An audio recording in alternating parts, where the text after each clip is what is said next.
Hello friends, welcome to run study. MP police GK series का हमारा चौथा video है। इस वीडियो में आपके लिए मैं कुछ महत्वपूर्ण प्रश्न लेकर के आया हूं जो कि व्यापम की विगत एग्जाम्स में पूछे गए हैं। और आप देख लीजिए, व्यापम के जो प्रश्न होते हैं ये उसकी एग्ज़ाम में रिपीट होते रहते हैं। इसका एक उदाहरण है जेल प्रेरी परीक्षा जो 2020 में हुई थी, उसमें भी बहुत से प्रश्न रिपीट हुए थे। इसी वीडियो में आपको कुछ प्रश्न देखने को मिलेंगे जो जेल प्रेरी परीक्षा में रिपीट हुए थे। ठीक है, तो हम लोग ज़्यादा बात ना करते हुए डायरेक्ट वीडियो को स्टार्ट करेंगे। वीडियो को लाइक करना, चैनल को सब्सक्राइब करना इससे ज़्यादा जरूरी है। आपको वीडियो में बताए गए सारे प्रश्न याद होने चाहिए, यहीं की यहीं याद होने चाहिए, और जो एक्स्ट्रा जानकारी मैं आपको दे रहा हूं वो भी आपको याद होना चाहिए। ठीक है, और आपको बताना है यदि आपको पहले से प्रश्नों का उत्तर पता था तो आपको बताना है कमेंट करके आपको कितने प्रश्नों का उत्तर इसमें से सही तरह से मालूम था। तो आइए वीडियो स्टार्ट करते हैं। पहला प्रश्न है, भारत में कितनी अनुसूचित भाषाएं मान्यता प्राप्त है? तो भारत में कितनी भाषाओं को मान्यता प्राप्त है, मतलब संविधान में कितनी भाषाओं को मान्यता प्राप्त है? तो संविधान में हमारे 22 भाषाओं को मान्यता प्राप्त है। कितनी भाषाएं? 22 भाषाएं। ठीक है, अब एक चीज याद रखना कि जब संविधान बना था उस समय 14 भाषाओं को मान्यता प्राप्त थी। कितनी भाषाओं को? 14 भाषाओं को मान्यता प्राप्त थी। लेकिन आज वर्तमान की बात करें तो 22 भाषाओं को मान्यता प्राप्त है। उस समय जब संविधान बना था उस समय कितनी थी? 14 भाषाएं थी। कितनी थी? 14 भाषाएं थी। और फिलहाल में आज कितनी है? वर्तमान में 22 भाषाएं हैं। ठीक है, आपको समझ में आया? अब बात करते हैं संविधान में जो भाग है, कौन से भाग में भाषाएं है? इंपॉर्टेंट चीज है, एग्जाम में पूछी जाती है। तो भाग नंबर 17, मतलब संविधान के जो 17वां भाग है उसके अंदर आपको भाषाएं देखने को मिलेगी। भाषाओं के बारे में यदि आपको पढ़ना है तो संविधान का कौन सा भाग देखना पड़ेगा? 17वां भाग देखना पड़ेगा। अब अनुच्छेद की यदि बात करें तो अनुच्छेद 343 से 351 तक आपको भाषाओं से रिलेटेड मिल जाएंगे। कहां से कहां तक? 343 से लेकर 351 तक आपको भाषाओं के अनुच्छेद मिलेंगे। ठीक है, भाग पूछे थे कौन सा? 17। ठीक है, अनुच्छेद कहां से कहां तक? 343 से लेकर 351 तक आपको अनुच्छेद देखने को मिलेंगे भाषाओं से। ठीक है, और यदि आपको भाग पूछे तो आपको भाग 17वां बताना है। यदि पूछे वर्तमान में संविधान में कितनी भाषाएं मान्यता प्राप्त है तो 22 भाषाएं। मूल संविधान में कितनी थी? 14 भाषाएं थी। और यदि पूछे भाषाएं कौन सी अनुसूची में आती है, क्या पूछे? भाषाएं कौन सी अनुसूची में आती है? तो 8वीं अनुसूची में आती। कौन सी अनुसूची में आती है? 8वीं अनुसूची में आती। कौन सी अनुसूची? 8वीं अनुसूची। अब ध्यान देना, कुछ मैं आपको संविधान संशोधन बताऊंगा। एमपी पुलिस में बिल्कुल यह पूछे जाएंगे, आपको अच्छे से याद करना है क्योंकि ये पूछे जाते हैं व्यापम की एग्जाम में। ठीक है, लास्ट एमपी पुलिस के आप पेपर देखिए, उसमें ये प्रश्न पूछे गए थे। ठीक है, तो हमारे पास तो 14 भाषाएं थी जब हमारा संविधान बना था। ठीक है, तो 15वीं भाषा को हमने जोड़ा क्योंकि अभी तो 22 भाषा है ना, तो हमने 15वीं भाषा को जोड़ा। तो 15वीं भाषा हमारी थी सिंधी। कौन सी थी? सिंधी। आपको याद रखना है 15वीं भाषा कौन सी थी? सिंधी भाषा थी। और इसको कब जोड़ा? तो आपको याद रखना 1967 में जोड़ा है। ठीक है, सिंधी भाषा को कब जोड़ा है? 1967 में जोड़ा है। सिंधी भाषा 1967 में जोड़ी गई है। और कौन सा संविधान संशोधन था? 21वां। तो एक बार मेरे साथ में बोलना है। देखिए थोड़ा सा कठिन है, बाकी आप यहीं की यहीं याद करते हो तो बिल्कुल आपको याद हो जाएगा। ठीक है, और एग्जाम में आएगा तो 1 नंबर दे सकता है। ठीक है, यदि नहीं याद करते हो तो कोई दिक्कत नहीं है। एग्जाम में यदि आया और गलत करा तो बहुत दुख की बात होगी। ठीक है, तो 21वां संविधान संशोधन आपको बोलना है। कौन सा? 21वां संविधान संशोधन। संविधान में कौन सा संशोधन करा? 21वां। और 21वां संशोधन कर रहे तो नीचे क्या लिख रहे? सिंधी भाषा। कौन सी भाषा? सिंधी भाषा। 21वां संविधान संशोधन, नीचे क्या लिख रहे? सिंधी भाषा। और कौन सा साल? 1967। कौन सा साल? 1967। अब आगे देखेंगे 71वां संविधान संशोधन। कौन सा? 71वां, 71। ये कब हुआ? 1992 में। कब हुआ? 1992 में। 71वां संविधान संशोधन 1992 में हुआ। और इसमें कौन सी भाषाएं जोड़ी गई? तो 3 भाषाएं जोड़ी गई। कौन सी? 3। तो KMN। कौन सी? KMN, मतलब कोंकणी, मणिपुरी, नेपाली। बोलो, कोंकणी, मणिपुरी और नेपाली कब जोड़ी गई? 1992 में जोड़ी गई। और संविधान संशोधन कौन सा था? तो 71वां था। कौन सा था? 71वां था। कौन कौन सी? कोंकणी, मणिपुरी और नेपाली। ठीक है, अब देखो 18 भाषाएं हो गई। अब उसके बाद हमारा आया 92वां संविधान संशोधन। 92 वाला संविधान संशोधन कब आया? 2003 में आया। कब आया? 2003 में आया। तो इस संविधान संशोधन में 4 भाषाएं जोड़ी गई थी। तो 18 और 4 22 हो जाएगी। तो कौन सी भाषाएं जोड़ी गई थी आपको बताना है। BDMS। कौन सी? BDMS। बी से बोडो, डी से डोगरी, एम से मैथिली और एस से संथाली। बोलो, बोडो, डोगरी, मैथिली, संथाली। बोडो, डोगरी, मैथिली, संथाली 2003। बोलो, बोडो, डोगरी, मैथिली, संथाली 2003 में जोड़ी गई। और कौन सा संविधान संशोधन था? 92वां संविधान संशोधन 2003 में। तो आपको ये समझ में आया होगा। एक बार फिर से इसको याद कर लेना, क्योंकि एग्जाम में पूछा जाता है। ठीक है, भाषाओं से रिलेटेड यदि कुछ आएगा तो यही आपको एग्जाम में देखने को मिलेगा, कितना भी बड़ा पेपर हो। ठीक है, नेक्स्ट प्रश्न देखिएगा स्पीड में आप। बच्चों के निःशुल्क और अनिवार्य शिक्षा का अधिकार RTE अधिनियम किस वर्ष में लागू और संचालित हुआ? तो इंपॉर्टेंट प्रश्न है। बच्चों के निःशुल्क शिक्षा और अनिवार्य शिक्षा का अधिनियम RTE कौन से वर्ष लागू किया गया? तो ये 2010 में लागू किया गया। कब लागू किया गया? 2010 में। और 2010 में भी कब लागू किया गया? 1 अप्रैल को। कब लागू किया गया? 1 अप्रैल को 2010 में बच्चों के लिए निःशुल्क और अनिवार्य शिक्षा का अधिकार दिया हुआ है। ठीक है, कब दिया? 1 अप्रैल 2010 को। आपको ध्यान रखना है कि जो 6 से 14 वर्ष के बच्चे हैं उनको निःशुल्क शिक्षा देना है। तो ये कौन से संविधान संशोधन में बोला गया था? तो ये 86वां संविधान संशोधन था। कौन सा संविधान संशोधन था? 86वां संविधान संशोधन। कब आया था? 2002 में आया था। कब आया था? 2002 में आया था। तो इसमें संशोधन में क्या बोला था कि 6 से 14 साल के बच्चों को आपको शिक्षा देना है। ठीक है, किसकी जवाबदारी रहेगी? राज्य सरकार की जवाबदारी रहेगी कि 6 से 14 साल तक के बच्चों को आपको निःशुल्क शिक्षा देना। 86वां संविधान संशोधन 2002 में ऐसा बोला गया था। और अब इसको बोला गया तो कहीं ना कहीं तो लिखना पड़ेगा ना। तो इसको लिखा है अनुच्छेद 21A में। किसमें लिखा हुआ है? अनुच्छेद 21A में। इंपॉर्टेंट है, एग्जाम में पूछा जाता है। ठीक है, 86वां संविधान संशोधन 2002 अनुच्छेद 21A। ठीक है, और निःशुल्क और अनिवार्य शिक्षा को लागू कब से किया गया? तो 1 अप्रैल 2010 से। नेक्स्ट प्रश्न देखेंगे, किस दिन को अंतर्राष्ट्रीय योग दिवस के रूप में मनाया जाता है? तो भैया देखो, सबको इसका उत्तर मालूम रहता है, क्योंकि इतना ज़्यादा फेमस हो चुका है कि 21 जून इसका सही उत्तर है। सभी को पता रहता है कि 21 जून को योग दिवस मनाया जाता है। अब एक चीज़ है, जब सभी को पता है तो कुछ अलग भी तो पूछ सकता है एग्जाम में। तो कब से मनाया जा रहा है योग दिवस? तो 2015 में शुरू किया गया था। आपको याद रखना है, योग दिवस तो 21 जून को आता है, आप सभी को पता है। तो योग दिवस मनाया कब से जा रहा है? तो 2015 से मनाया जा रहा है। नेक्स्ट प्रश्न देखेंगे, रीवा कुंड कहाँ पर है? इंपॉर्टेंट है, रीवा कुंड है तो नाम ही रीवा है, तो कहां पर होगा? रीवा में बिल्कुल भी नहीं होगा। ठीक है, याद रखना है, रीवा में रीवा कुंड नहीं है, ये हमारे मांडू में। मांडू कहां आता है? कौन सा जिला? मांडू जिला धार। ठीक है, आर पार जिला धार। और कौन सा? मांडू। तो मांडू कहां आ रहा है? आर पार जिला धार। रीवा कुंड कहां है? मांडू में। ठीक है, आगे देखेंगे, झेलम, चेनाब, रावी, व्यास और सतलज किसकी सहायक नदियां हैं? ठीक है, तो आपको बताना है कि झेलम नदी, चिनाब नदी, रावी नदी, व्यास नदी, सतलज नदी ये किसकी सहायक नदी है? तो ये सिंधु नदी की सहायक नदी। आपको याद रखना है, सिंधु नदी की सहायक नदियां कौन कौन सी है? तो झेलम, झेलम का प्राचीन नाम है वितस्ता। क्या नाम है झेलम का? वितस्ता। झेलम का नाम क्या है? वितस्ता। चिनाब का नाम क्या है? बोलो, चिनाब का नाम आस्किनी। चिनाब का नाम क्या है? आस्किनी। रावी का नाम क्या है? तो रावी का नाम है पुरुषणी। क्या नाम है? पुरुषणी। ठीक है, और व्यास का नाम क्या है? तो सिंपल सा है, विपाशा व्यास। ठीक है, क्या नाम है? विपाशा व्यास। और सतलज का नाम क्या है? तो इसका पुराना नाम है सतुद्री। क्या नाम है? सतुद्री। और ये सब किसकी सहायक नदियां है? तो ये सिंधु की सहायक नदियां है। देखो, झेलम को क्या बोलते हैं? वितस्ता। झेलम को क्या बोलते हैं? वितस्ता। ठीक है, चिनाब को क्या बोलते हैं? आस्किनी। क्या बोलते हैं चिनाब को? आस्किनी। रावी को क्या बोलते हैं?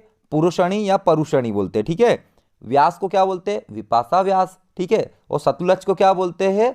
सतुद्री बोलते हैं। तो आपको याद हुआ होगा। नेक्स्ट प्रश्न है, मध्य प्रदेश में बैंक नोट मुद्रणालय प्रिंटिंग कहां पर है? तो भैया बैंक के नोट जो होते हैं, हमारे नोट होते हैं, मध्य प्रदेश में कहां प्रिंटिंग होते हैं? बड़ा सिंपल सा है, कहां होते हैं? देवास में होते हैं। तो ये देवास में जो बैंक नोट वाली जो हमारा प्रिंटिंग प्रेस है, ठीक है, ये कब लगाई गई थी? तो 1973 में लगाई गई थी। आपको याद रखना, 1973 में इसको लगाई गई थी। ठीक है, देवास में क्या लगाई गई थी? जो हमारा बैंक नोट जहां पर छपते हैं, ठीक है, तो प्रिंटिंग ये कब लगाई गई थी? 1973 में लगाई गई थी। अब नेपानगर क्यों फेमस है? तो नेपानगर में अखबारी कागज है। ठीक है, आपको मालूम है नेपानगर में क्या कौन सा कागज बनता था? अभी तो बंद पड़ा हुआ है। तो नेपानगर में अखबारी कागज का सरकारी कारखाना है। ठीक है, उज्जैन क्यों फेमस है? तो उज्जैन में महाकाल जी है इसलिए उज्जैन फेमस है, और भी बहुत सारी चीजें हैं इसलिए उज्जैन फेमस है। ठीक है, होशंगाबाद, यहाँ पर आपको होशंगाबाद याद रखना है। होशंगाबाद में क्या है? सिक्योरिटी पेपर मिल। जैसे नोट का जो कागज रहता है ना, कहाँ बनता है? होशंगाबाद में बनता है। कहाँ बनता है? होशंगाबाद में बनता है। जो हमारे स्टाम्प के कागज होते हैं ना, ये भी होशंगाबाद में बनते हैं। तो आपको ये समझ में अच्छे से आया होगा। ठीक है, तो देवास में जो प्रिंटिंग प्रेस लगी हुई है, ये कब से लगी हुई है? तो 1973 से लगी है नोट छापने के लिए। ठीक है, नेक्स्ट प्रश्न देखेंगे हमारा, वह राष्ट्रपति कौन है जिनका सबसे लंबी अवधि का कार्यकाल रहा है? इंपॉर्टेंट प्रश्न है, आप सभी को पता होगा कि डॉक्टर राजेंद्र प्रसाद भारत के पहले राष्ट्रपति, भारत के पहले राष्ट्रपति, और यही सबसे ज्यादा समय तक राष्ट्रपति के पद पर रहे। तो आपको याद रखना है, राजेंद्र प्रसाद भारत ऐसे राष्ट्रपति थे जो कि सबसे ज्यादा समय तक हमारे पद पर, राष्ट्रपति के पद पर रहे थे। अब आपको ध्यान रखना है कि भारत के प्रथम मुस्लिम राष्ट्रपति, तो इनका नाम था जाकिर हुसैन। कौन थे? जाकिर हुसैन भारत के प्रथम मुस्लिम राष्ट्रपति थे। और आपको यह भी याद रखना है कि जो ऐसे प्रथम राष्ट्रपति जिनकी पद पे रहते हुए मृत्यु हो गई थी, समझ में आया? जिनकी पद पे रहते हुए मृत्यु हो गई थी, उनका नाम भी है जाकिर हुसैन। तो आपको याद रखना है, जाकिर हुसैन ऐसे राष्ट्रपति थे जो पद पे रहते हुए चले गए थे। ठीक है, उनकी मृत्यु हो गई थी। नेक्स्ट प्रश्न है हमारा, जनसंख्या के आधार पर मध्य प्रदेश का सबसे बड़ा शहर? बहुत ही सिंपल प्रश्न है, सभी बता देंगे कि जनसंख्या आधार पर मध्य प्रदेश का सबसे बड़ा शहर है इंदौर। ठीक है, नेक्स्ट है हमारा, निम्नलिखित में से कौन सा क्षेत्र मध्य प्रदेश में नहीं आता? तो भाई देखो, बघेलखंड बिल्कुल आता है ना, रीवा वाला एरिया बघेलखंड, महाकौशल हमारा जबलपुर वाला एरिया, मालवा हमारा उज्जैन इंदौर ये वाला एरिया। अब छोटा नागपुर का पठार, तो ये हमारा ही है, भारत का तो हमारा ही है, लेकिन अपने मध्य प्रदेश में नहीं आता छोटा नागपुर का पठार। कहाँ आता है? रांची में आता है। रांची कहाँ आता है? झारखंड में। ठीक है, तो आपको समझ में आया होगा। नेक्स्ट प्रश्न है, वर्तमान में सड़क परिवहन और राजमार्ग के लिए केंद्रीय मंत्री कौन है? तो मतलब देखो, अच्छा प्रश्न है, एग्जाम में पूछा जाता है, और पहले की जो एग्जाम हुई थी उसमें पूछा गया था कि वर्तमान में सड़क परिवहन मंत्री और राजमार्ग मंत्री कौन है? इंपॉर्टेंट है, केंद्र सरकार के। तो ये हमारे है नितिन गडकरी। नितिन गडकरी वर्तमान में क्या है? सड़क परिवहन मंत्री है और राजमार्ग मंत्री है। तो भाई अब नितिन गडकरी जी के बारे में आपको थोड़ी सी जानकारी होना चाहिए। तो नितिन गडकरी जी महाराष्ट्र से आते हैं। कहाँ से आते हैं? महाराष्ट्र से आते हैं। तो ये महाराष्ट्र में भी कहाँ से आते? पूरे महाराष्ट्र से तो नहीं आएंगे, तो ये महाराष्ट्र में आते हैं विदर्भ से। विदर्भ से कहाँ से आते हैं? तो ये भाई ये नागपुर से आते हैं। नितिन गडकरी जी कहाँ से आते हैं? नागपुर से आते हैं। और नागपुर से ये लोकसभा सांसद है। कौन से सांसद है? लोकसभा के सांसद है। कौन? नितिन गडकरी जी नागपुर से लोकसभा के सांसद है। और फिलहाल में देश में क्या है? सड़क परिवहन मंत्री और राजमार्ग मंत्री है नितिन गडकरी जी। तो आपको अच्छे से इसको याद करना है। नेक्स्ट प्रश्न है, भारत सरकार द्वारा साहित्य अकादमी को एक स्वायत्त निकाय के रूप में कब स्थापित किया गया? तो भैया साहित्य अकादमी का प्रश्न व्यापम पूछता ही है, पेपर उठाओ। कौन सा वाला? 18 तारीख का 2020 का, 18 दिसंबर 2020 का जेल प्रहरी का सेकंड शिफ्ट का पेपर उठाओ। देखो उसके अंदर ये प्रश्न रिपीट हुआ है या नहीं रिपीट हुआ है। यदि नहीं रिपीट हुआ है तो बिल्कुल चैनल को डिसलाइक कर दो, बिल्कुल चैनल को अनसब्सक्राइब कर दो, क्योंकि व्यापम में आपको बार बार बोल रहा हूँ, अपने जो क्वेश्चंस होते हैं उसको रिपीट करता है। बहुत सारे क्वेश्चंस ऐसे जो आपको जेल प्रहरी में रिपीट होते हुए मिले होंगे। कांस्टेबल के जो पुराने क्वेश्चन थे जेल प्रहरी में आ रहे, फॉरेस्ट के जो पुराने क्वेश्चन थे जेल प्रहरी में आ रहे, संविधा के क्वेश्चन जेल प्रहरी में आ रहे, ठीक है, पटवारी के क्वेश्चन जेल प्रहरी में आ रहे। तो भैया जो पुराने क्वेश्चन है वहीं से क्वेश्चन लाएगा, कहीं नए नए क्वेश्चन थोड़ी बनाएगा। नए क्वेश्चन बनाएगा, 1 से 2 क्वेश्चन बनाएगा, करंट अफेयर नया बनाएगा। ठीक है, बाकी जो पारंपरिक जीके चलता हुआ आ रहा है उसको पूछता ही है, तो आपको उस पर ज्यादा फोकस करना है। ठीक है, उसी प्रकार के मैं आपके लिए प्रश्न लेकर के आ रहा हूँ।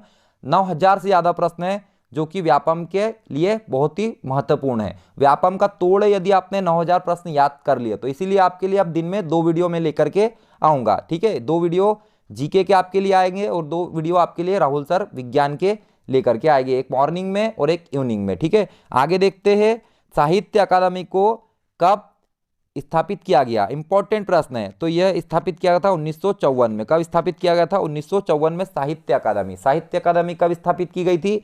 1954 में स्थापित की गई थी। ठीक है, समझ में आया। नेक्स्ट प्रश्न है, निम्न में से कौन एक भारतीय पुरातत्व विज्ञानी है जो भीमबेटिका गुफाओं की खोज से संबंधित है? तो भाई सीधी सी बात है, पूछने का मतलब क्या है, भीमबेटिका की जो गुफाएं हैं, ठीक है, कहाँ पर है? रायसेन में। कहाँ पर है? रायसेन में। तो इंपॉर्टेंट याद रखना, भीमबेटका की गुफाएं कहाँ है? रायसेन में है। ठीक है, तो इसकी खोज किसने की थी? तो इसकी खोज की थी विष्णु श्रीधर वाकणकर। किसने करी थी?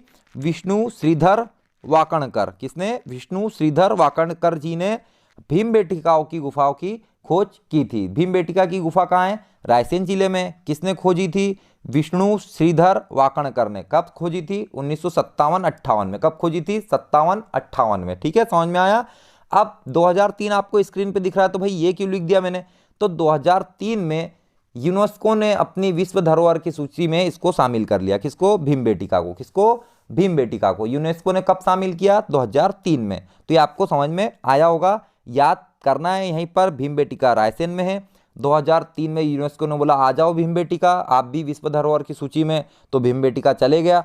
और भीमबेटका की खोज किसने करी? तो विष्णु श्रीधर वाकणकर जी ने। नेक्स्ट प्रश्न है हमारा, निम्नलिखित में से कौन सा उन वास्तुकारों में से है जिन्होंने दिल्ली में वहाँ की कई प्रसिद्ध इमारतों की रचना करी? तो दिल्ली में जो प्रसिद्ध इमारतें हैं उनको कौन बनाता था? तो इंपॉर्टेंट चीज है, एक ही इंसान था जो ऐसा काम कर रहा था। तो इनका नाम है एडवर्ड लुटियंस। क्या नाम है? Edward Lutyens. तो दिल्ली में जो महत्वपूर्ण इमारतें हैं, ठीक है, जैसे राष्ट्रपति भवन हो गया, ठीक है, तो इनका निर्माण किसने किया है? तो एडवर्ड लुटियंस। किसने? एडवर्ड लुटियंस ने किया है। नेक्स्ट प्रश्न है, भारत की किस देश के साथ सबसे लंबी अंतर्राष्ट्रीय सीमा है? इंपॉर्टेंट प्रश्न है, कई बार एग्जाम में पूछा गया है, और ये तो भारत के नक्शे से रिलेटेड है, इसलिए हमको ये पता होना चाहिए। भारत की सबसे अधिक स्थलीय सीमा किसके साथ में है? ठीक है, अंतर्राष्ट्रीय सीमा किसके साथ में है? तो यह है बांग्लादेश के साथ। किसके साथ है?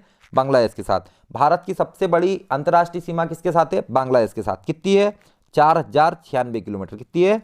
4096 किलोमीटर। आपको याद रखना है, भारत की सबसे लंबी सीमा किसके साथ में है? बांग्लादेश के साथ में है। कितनी है? 4096 किलोमीटर। नेक्स्ट प्रश्न है, मध्य प्रदेश देश का दूसरा सबसे बड़ा राज्य है। इंपॉर्टेंट है, आपको पता होगा हमारा राज्य पहले सबसे बड़ा था जब छत्तीसगढ़ अलग नहीं हुआ था, फिर छत्तीसगढ़ अलग हो गया तो हमारा राज्य दूसरे नंबर पे आ गया। तो पहले नंबर पे कौन सा है? राजस्थान है। पहले नंबर पे कौन सा है? राजस्थान है। तो आपको ध्यान रखना है कि पहले नंबर पर राजस्थान, दूसरे पे मध्य प्रदेश, तीसरे पे महाराष्ट्र, चौथे पे यूपी और पांचवे पे गुजरात। आपको ये समझ में आ गया होगा और आपको इसी क्रम में इसको याद करना है। तो देखो, मध्य प्रदेश का क्षेत्रफल पूछा है तो यहाँ पे लिखना है 308,252, 3,08,252। मध्य प्रदेश का क्षेत्रफल कितना है? 308,252 या 3,08,252 वर्ग किलोमीटर मध्य प्रदेश का क्षेत्रफल है। और भारत का दूसरा बड़ा राज्य है मध्य प्रदेश। पहला कौन सा? राजस्थान। नेक्स्ट प्रश्न है, निम्नलिखित में से कौन सी राष्ट्रीय जलमार्ग संख्या 1 है? तो भैया राष्ट्रीय जलमार्ग, अभी तो राष्ट्रीय राजमार्ग पूछते थे, अब जलमार्ग भी आने लग गए। तो जलमार्ग संख्या 1 कौन सी है? तो इसमें से आपको बताना है इलाहाबाद से हल्दिया के मध्य गंगा नदी। तो इलाहाबाद से हल्दिया वाला जो रास्ता है, नदी वाला, ठीक है, गंगा नदी में, उसका नाम क्या है? राष्ट्रीय जलमार्ग संख्या 1। ठीक है, तो ये कहाँ कहाँ से आता है? देखो, यूपी से आता होगा, बिहार से आता है, झारखंड से आता है और पश्चिम बंगाल से आता है, वेस्ट बंगाल से जाता है। कितना लंबा है? 1620 किलोमीटर का। ये जलमार्ग कितना लंबा है? 1620 किलोमीटर का। और कब बनाया गया? तो 1985 में इसको बनाया गया है। ठीक है, तो राष्ट्रीय जलमार्ग नंबर 1 कौन सा है? इलाहाबाद से हल्दिया। और कहाँ कहाँ से आता है? यूपी, बिहार, झारखंड और पश्चिम बंगाल। कितना लंबा? 1620 किलोमीटर लंबा। और कब बनाया गया? 1985 में बनाया गया। नेक्स्ट प्रश्न है, राष्ट्रीय कैडेट कोर एनसीसी की स्थापना किस वर्ष हुई? अब बहुत सारे लोग एनसीसी को जानते हैं, लगभग सभी स्टूडेंट एनसीसी को जानते हैं। तो एनसीसी की स्थापना कब की गई? तो 1948 में की गई। कब की गई? 1948 में की गई। और आपको ध्यान रखना है 1948 में कौन से दिन की गई? तो 16 अप्रैल। 16 अप्रैल को एनसीसी डे आता है। कौन सा डे आता है? एनसीसी डे आता है 16 अप्रैल को। भाई एनसीसी का मुख्यालय कहाँ है? तो दिल्ली में। कहाँ पर है? दिल्ली में है। और अभी फिलहाल यदि बात करें 2021 में, जनवरी 2021 में इसके महानिदेशक कौन है? तो राजीव चोपड़ा। कौन है एनसीसी के महानिदेशक? राजीव चोपड़ा। करंट अफेयर में है 2021 में एनसीसी के महानिदेशक कौन है जनवरी तक? तो राजीव चोपड़ा। ठीक है, राजीव चोपड़ा। नेक्स्ट प्रश्न है हमारा, मध्य प्रदेश हिंदी ग्रंथ अकादमी की स्थापना कब की गई? इंपॉर्टेंट प्रश्न है, एग्जाम में कई बार रिपीट हुआ है। मध्य प्रदेश हिंदी ग्रंथ अकादमी की स्थापना 1969 में की गई। तो आपको याद रखना है, मध्य प्रदेश हिंदी ग्रंथ अकादमी की स्थापना 1969 में की गई। 1969 में किसकी स्थापना? मध्य प्रदेश हिंदी ग्रंथ अकादमी। नेक्स्ट प्रश्न है हमारा, महात्मा गांधी जी ने दांडी मार्च का प्रारंभ किया था। तो भाई महात्मा गांधी जी थे, उन्होंने दांडी मार्च निकाला था वो नमक के लिए, ठीक है। तो कहाँ से निकाला था? तो साबरमती आश्रम से निकाला था। कहाँ से निकाला था? साबरमती आश्रम से। तो भाई कितने लोगों के साथ गए थे? तो इनके 78 अनुयायी थे। कितने थे? 78 अनुयायी थे। और कब चालू करा था? तो 12 मार्च 1930 को चालू करा था और 6 अप्रैल को दांडी पहुंच गए थे। कितने दिन लगे थे? 24 दिन लगे थे, ठीक है। तो आपको ये सभी चीज़ें याद करना है। साबरमती आश्रम से चले थे, 78 लोग उनके पीछे थे, ठीक है। 12 मार्च को निकले थे 1930 में और 6 अप्रैल को दांडी पहुंच गए थे। नेक्स्ट प्रश्न है हमारा, भारत का प्रमुख लौह अयस्क निर्यात बंदरगाह कौन सा है? तो निर्यातक बंदरगाह ऐसा जो लौह अयस्क को निर्यात करता है, तो ऐसा बंदरगाह कौन सा है हमारा? तो आपको याद रखना है मार्मुगांव बंदरगाह। कौन सा? मार्मुगांव बंदरगाह, ये हमारा गोवा में। यदि आपके पास ज़्यादा लोहा है, आपके पास लोहा अयस्क है, तो उसको डायरेक्ट गोवा पहुंचा दो। और गोवा में एक बंदरगाह है, कौन सा? मार्मुगांव। बोलो जल्दी से, मार्मुगांव बंदरगाह। और इसमें रख दो बंदरगाह के पास, वहां पर आपका जो भी सीप आएगा उसके अंदर रख देना और वहां से निर्यात कर देना, ठीक है। तो लोहा निर्यात करने के लिए कौन सा बंदरगाह? मार्मुगांव बंदरगाह। तो कहां पर है ये? तो ये हमारे गोवा में। कहां पर है? गोवा में। अब आता है कामराजार बंदरगाह। तो कामराजार बंदरगाह कहाँ है? तो ये तमिलनाडु में। कहाँ है ये? तमिलनाडु में। यदि हमको प्रमुख लौह अयस्क बंदरगाह पूछा तो हम बता देंगे मार्मुगांव गोवा। और यदि हमको पूछता है कि कामराजार कहाँ है तो हम बता देंगे तमिलनाडु में। अब है कांडला बंदरगाह, यह फेमस है, इसके प्रश्न बनते हैं एग्जाम में। तो कांडला बंदरगाह है हमारा गुजरात में। कहाँ पर है? गुजरात में। इसका नया नाम याद रखना, क्योंकि इसका नया नाम अब कर दिया गया तो एग्जाम में पूछ सकता है। तो कांडला बंदरगाह का नया नाम है दीनदयाल पोर्ट। क्या नाम है? दीनदयाल पोर्ट। क्या नाम है? दीनदयाल पोर्ट, मतलब कांडला बंदरगाह, जो कि कहाँ पर है? गुजरात में है। अब आपको एक और चीज याद रखना है, सबसे पहला मुक्त व्यापार क्षेत्र। तो यदि पूछा जाए कौन सा बंदरगाह सबसे पहला मुक्त व्यापार क्षेत्र है, तो कांडला बंदरगाह गुजरात वाला। और भाई गुजरात वाला कांडला बंदरगाह कब बना था? 1965 में बना था। तो आप सभी को ये चीजें याद हो गई होगी। नेक्स्ट प्रश्न है हमारा, अशरफी महल और नीलकंठ महल कहाँ पर है? तो आपको कमेंट करके बताना है अशरफी महल और नीलकंठ महल कहाँ पर है। यदि आप तैयारी कर रहे हो तो आपको यह बिल्कुल पता होना चाहिए कि भाई अशरफी महल और नीलकंठ महल कहाँ है। नहीं पता है तो कमेंट में जाके देखो, जो स्टूडेंट जिनको पता है जो कमेंट कर रहे हैं उनके कमेंट पढ़ो और अंदाज़ा लगाओ, जो जिसके ज़्यादा पॉजिटिव कमेंट एक ही उत्तर हो वो सही उत्तर होगा, ठीक है।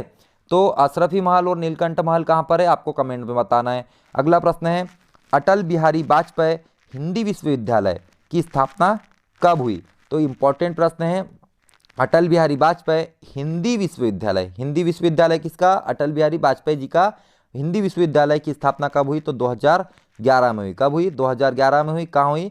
भोपाल में हुई। तो आज के वीडियो में इतने ही प्रश्न हैं। यदि आपको वीडियो अच्छा लगा है तो बेधड़क लाइक कर दो, नहीं अच्छा लगा तो डिसलाइक कर दो, पर याद जरूर करके जाना। डिसलाइक करो या लाइक करो, वीडियो में जो प्रश्न बताए हैं उनको आपको याद करके ही जाना है, ठीक है। और चैनल पर नए हो, अच्छा लगा वीडियो देखने में तो चैनल को सब्सक्राइब कर लेना। मिलते हैं नेक्स्ट वीडियो में। जय हिंद।